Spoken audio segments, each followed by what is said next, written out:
magandang gabi. Pasensya na, kaka-start lang. Kasi wala naman, normal lang kanina. Nagluto, hindi ako naglinis, laba lang. And then, ayun, paalis kami today. Tulad ng sabi ko sa inyo kahapon, may a-attendan tayong wedding. So, from here, yung Party Palace is malapit lang. Kaya, anong gagawin namin? Lalakarin lang namin. Kaya, sama na kayo sa aming paglalakad hanggang sa wedding reception venue. So, maya naman ulit. Update ko kayo. Nagdidilig si Champ. Paalis na kami maya-maya. So, ayan. Lakad lang tayo. Palabas na kami ng Chok. And, ito ang aking attire today. Lakad lang tayo. Dito na kami sa Chok.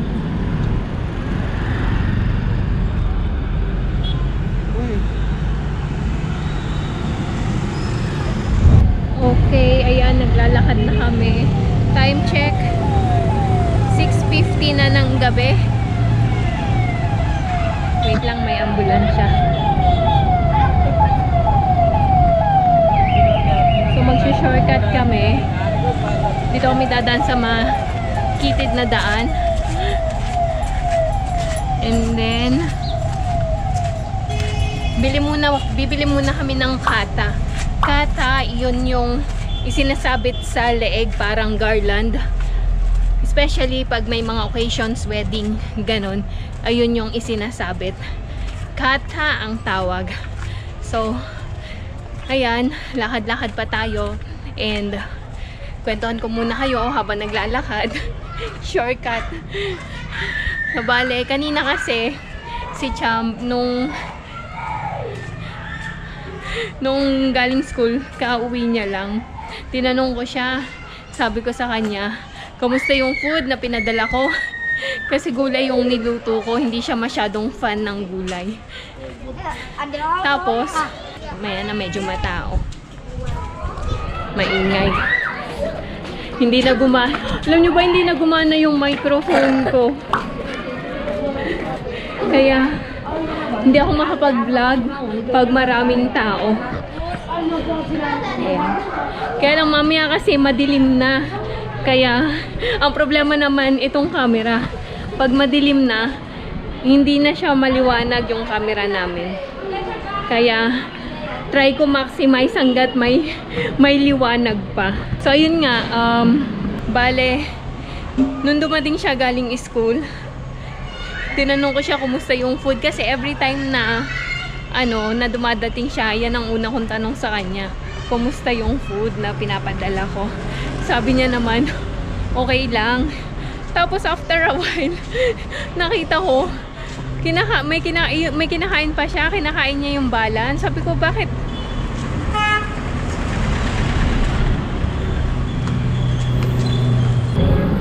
Sabi ko, bakit may balansi ka pa? Akala ko ba okay lang? Sabi ko ganyan. Tapos palihim niya pang kinakain na. Tapos sabi ko sa kanya, ba't di mo sinabi na may natira ka? Okay lang ka ako yun, sabihin mo. Tapos sabi niya, kasi ayoko masaktan yung damdamin mo. Sabi niya pa naman ganyan. Sabi ko, bakit naman? Kasi sabi niya, kasi pag sinabi kong hindi masarap, luto mo, baka masaktan yung feelings mo. Sabi niya ganyan sa akin. So, lipat muna kami. Ayan. Continue tayo sa kwento ko. So, sabi ko sa kanya, hindi ka ako ganun. Huwag mo intindihin ka ako yung nararamdaman ko, especially pagka nagpapadala ako ng food. Para ako, alam ko kung next time, hindi ko na siya papadalahan ng ganun. Naintindihan mo ba ako? Sabi kong ganyan. Kasi pinaliwanag ko sa kanya. Nakakatawa lang kasi sabi ko, bakit mo iniintindi yung yung feelings ko? Sabi kong ganyan. Sabi niya kasi, syempre, nanay kita. Nakakatawa yung mga ganyang, alam niyo, hindi siya sweet na tao. Hindi siya ganun ka-sweet, pero thoughtful din siya paminsan-minsan. So, yun lang ang aking kwentong nanay habang naglalakad papunta sa wedding. O, diba? Maya naman ulit. So, ayan, yung Party Palace na pupuntahan natin is nadadaanan din namin before nung naglalakad kami. So, from the house, less than 1 kilometer lang naman.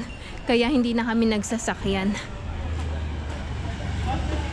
Malapit lang dun sa Philippine Consulate ba. Naghahanap pa kami ng kata. So, ayan, nakabili na kami. Ganito ang kata. Iba't ibang design to. Ito para siyang handmade. Tapos meron ding white, merong yellow, ganun. So, ito yung pinili namin. Isasabi to sa leeg mamaya. So, ayan, pasok na tayo. Namaste.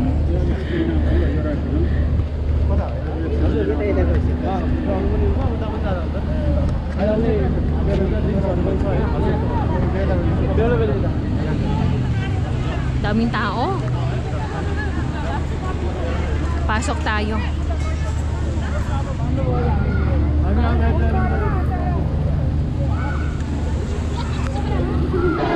So wala pa yung bride and groom. Hanapin muna namin.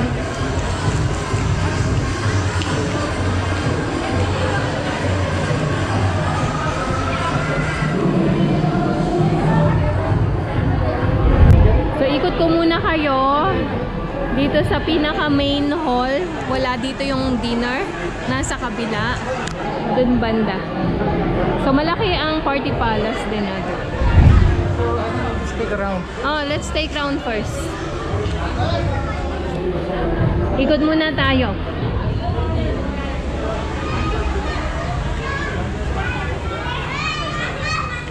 There is upstairs also. May bar counter doon. Pero parang, ayun. Meron pala. Tapos merong parang park. Ayan, para sa kids. Pan. Pan? Yeah. May pan dito para sa... Ganyan ginagawa ang pan.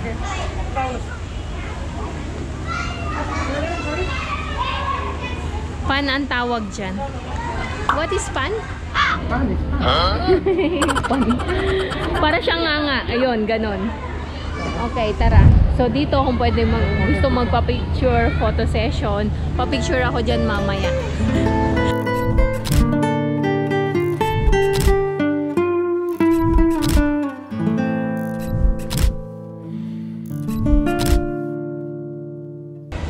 Okay. Ayan. Dun sa taas yung dinner, yung may food yata, dinner na. So ganyan siya kalaki, up and down. And malaki yung pinaka-hall din. Eto, part owner. Yung ikakasal, part owner din siya nitong ano na to, Party Palace. Daming tao. Ito yung name nung mga ikinasal, Suman and Krishma. Suman Driving School. Kaya siya yung may-ari nun. And ayan, part owner din siya nito. Ganda. Malaki itong wedding Party Palace na to. Tio Mahal. Daming tao doon. Okay. Pasok ulit tayo sa loob. wala pa yung ano eh. So hindi pa namin ang ganda nitong ano na to.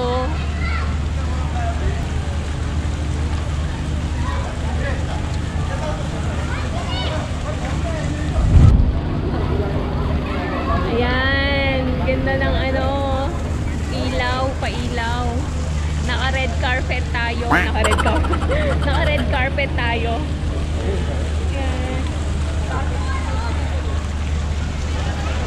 Sa banda rito, marami din tao. Andito yung toilet, ladies toilet, gents toilet.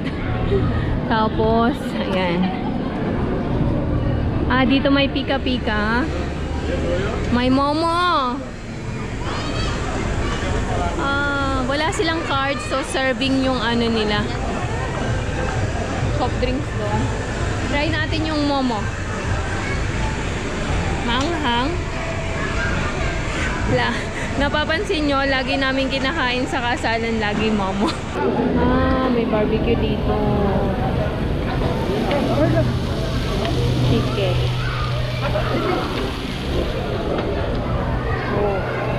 Lechong kambing. Usok, mangamoy usok tayo. Ano to, baboy? I think chicken. So nakita ko dito yung mga classmate ni Champ. Prince and Rohan. Okay, thank you. Dito ang servings. May lumalakad na ano. Eto, matcha to fish. Maganda. Ano na siya, parang fillet na siya, wala na siyang tinik. Kain tayo. Hindi kami nakakain ng mama actually kasi hindi pa luto. Popcorn, pakoda. Ito naman, corn pakoda. Danyabad. Danyabad. Ubus na. Ito naman alo. Ayan. Hanap tayo mamaya ng peanut sa ate ko. Thank you. Thank you.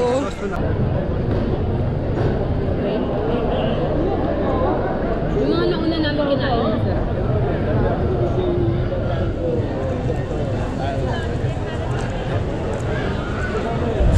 Akyat tayo sa taas. Doon daw yung dinner yata. So nagpika-pika lang kami kanina. Ayan. Wala pa yung bride at groom. Hindi namin makita.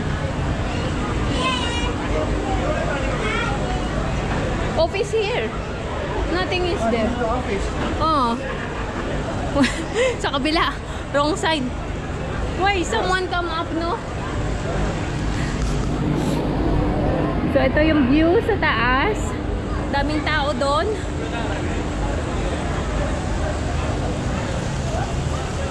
Ayan. So, dito pala sa taas na to. Ayan.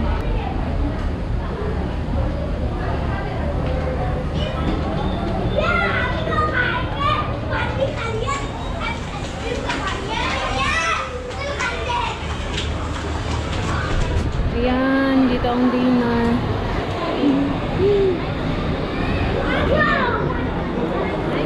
Ano yun? Ano meron doon? Ah, nasa taas pala yung groom and bride.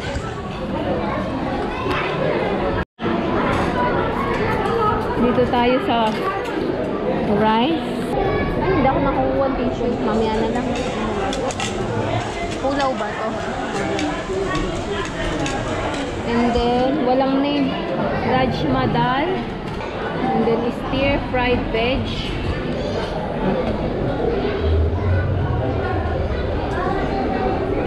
Mushroom curry. Paneer. Butter paneer.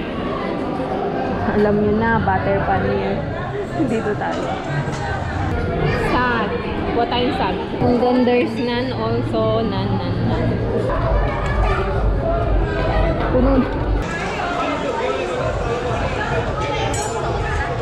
Fried chicken. So tayo mga dalawa lang.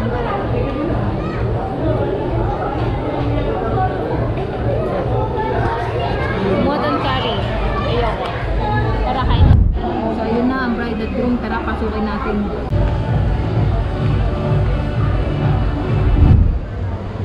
Ayan. Naisabit na namin, hindi ko na na-video, ang dami kasing tao. So pauwi na kami kasi si Champ hindi pa siya nag-dinner. Tara, uwi na tayo. Doon kami galing, kalalabas namin nag-brown out.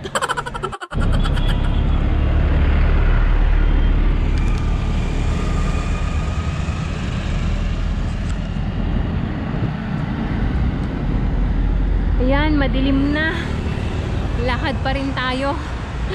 Lilipat kami dun sa kabila. Sakto lang to, digest ng kinain. Nabusog ako. Sobrang dami kasi ng tao kaya hindi ko na napakita sa inyo. Chikahan ko na lang kayo mamaya. May nakita kaming ganito, oh, may aksidente sa daan kanina. Parts na lang ng sasakyan. Nakikita nyo ba? Madilim eh. Brown out pa. Ayan, buti na lang nagka-kuryente. Kanina pagdating namin. Uwian na. Busog. Ayan, nandito na kami sa bahay. Time check. 8:40 na ng gabi. Namili kami ng yogurt para kay Champ. So, ito na lang yung iulam niya. And yung, ito lang, rice at yogurt lang. Kumain na daw siya ng chatpate pero ano ko na lang din ng yogurt. So, kasi sabi namin sumama siya kasi nandun din yung friend niya. Yun tuloy, hinanap siya nung friend niya. Yung kanina, si Prince, tsaka si Rohan. Close friend niya yon. So anyway, ayun, hinihingal-hingal pa, saglit lang. Pinagpawisan. Pero sakto lang kasi kakakain namin and then afternoon lakad. So, at least na-digest yung kinain namin. And then, ano pa ba? So, ayun, yung wedding na inattendan namin is, tulad nga ng sabi ko sa inyo, ayun yung may-ari ng Suman Driving School, nakatabi lang nitong bahay namin. And, love marriage yon. Hindi ko na sa inyo napakita kasi as in sobrang daming tao. And nung umakyat kami para isabit yung kata, madami din tao. So wala akong mapaglapagan ng camera ko. And hindi ko na napakita yung yung image ba nila. Next time na lang. So sa lahat ng mga inattendan kong wedding so far, ito sa tatlo. I think this is the fourth one. Ito yung love marriage and madami yung tao. Yung food option is konti lang, pero unlimited yung food. Nakita nyo mayroon ding may pinakita akong yung kambing, ilan yun? 3, parang lechon. So, pero yung pagpipilian ng food is konti lang kung yung kumbaga isang ganyan lang. And pero unlimited siya, non-stop yung servings. So ayun, so far mabilis lang kami. From oras kami umalis dito? Mga 6:30 So from that time, mga 10 to 15 minutes na lakad. Pero wala pa siguro kasi sobrang lapit lang. And then after nun, hinanap pa namin kasi wala. May ritual sila dun sa taas ng yung kung saan kami nag-dinner kaso hindi ko na din napakita. Anyway, yun lang muna ang ating video for today.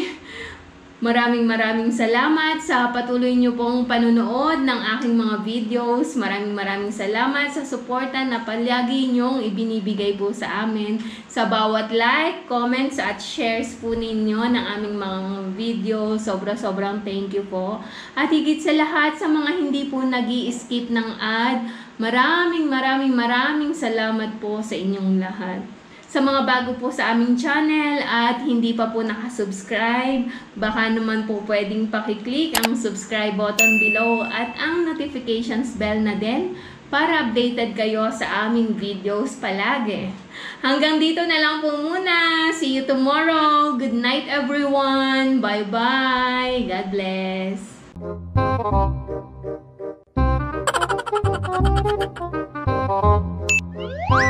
Ginagawa mo! If you like this video, please consider subscribing to our YouTube channel, SL Nepal. Thank you for watching. Have a nice day.